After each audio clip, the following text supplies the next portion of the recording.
Hi, this is Renee Sweers again with Iowa State Extension and Outreach, and if you watched our last video, you know that we talked about everything you need to do to have food safety to get ready for that Thanksgiving dinner, and in particular cooking your turkey. But there's other food safety aspects we need to think about. One is, what are we going to do with the foods that we're not eating?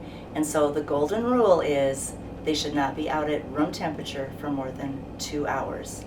So it's fun to sit around the table and converse as a family, but get the leftovers put away in that process so they're not sitting out all afternoon. Okay, then let's talk a little bit about what is the best way to store these leftovers. So for example, if you had something hot, I have stuffing in this slow cooker, but if you had something hot in a slow cooker, one thing that you would not want to do is you would not want to just pull this crock out and stick it in the refrigerator just like that. It would take a long time for this to cool down.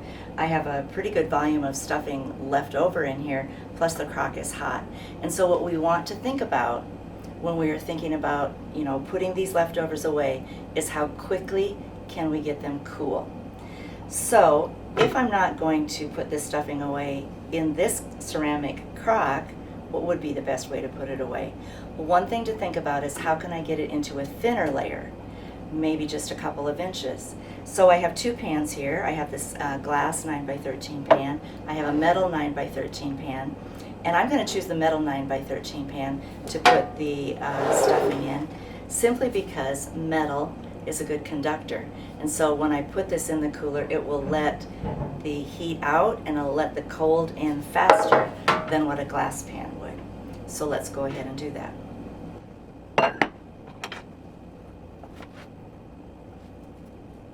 So sometimes it's tempting for people to think, I'll just leave all these leftovers sit out until they're down to room temperature, then I will put them away.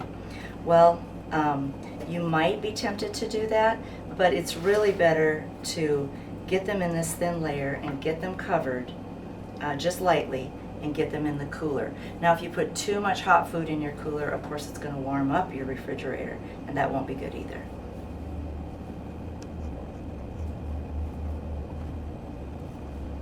That's probably about as thick as I want this to be in here. So if I didn't want to put it all in this pan, I could get another pan to put another shallow layer in. One thing about mashed potatoes that are left over or stuffing that's left over, it's very dense. Sweet potatoes and squash the same way. So you don't want to just mash this down and get it so tightly packed that it would take a long time for it to cool. But I have a thin layer in here right now, and if I cover this with foil, and maybe not even completely cover it, but put some foil on it, but leave it somewhat vented for a while, just until it's completely cooled, and put it in the refrigerator this way, it will cool down a lot faster.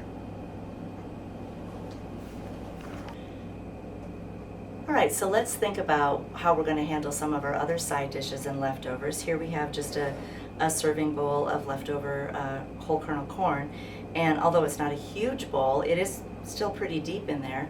So I could, and I might be tempted just to cover this with plastic wrap or cover it with foil, but again, a better idea would be to put it in a container in which I can get it just a little bit shallower and allow for better cooling.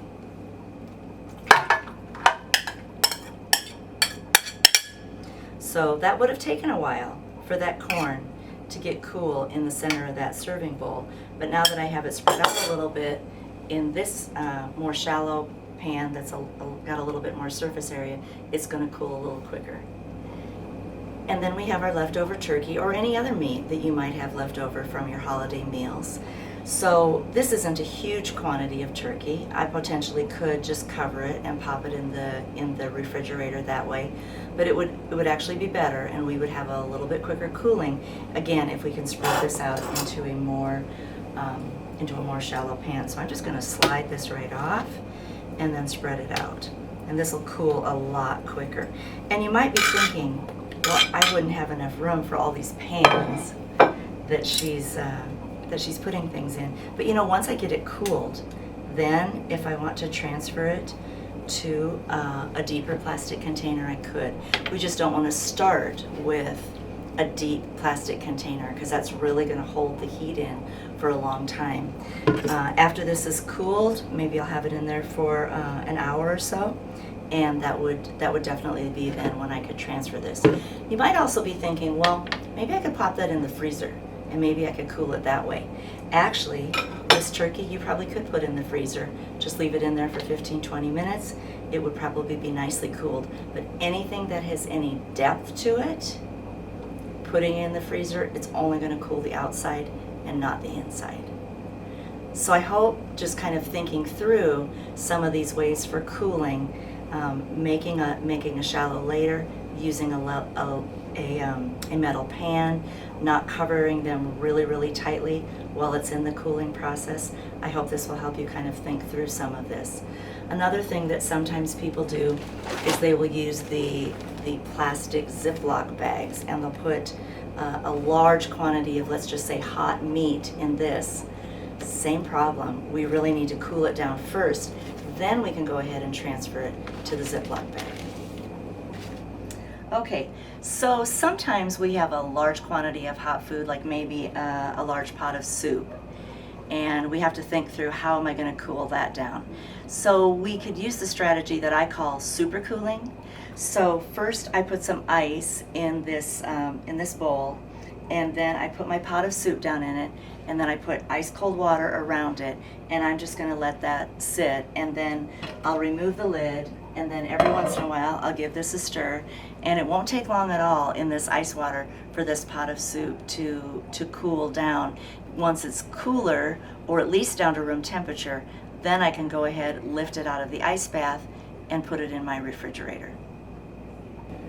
Okay, so you have your leftovers cooled and stored safely. That's great. But now you need to think about, how quickly are we really going to be able to eat them?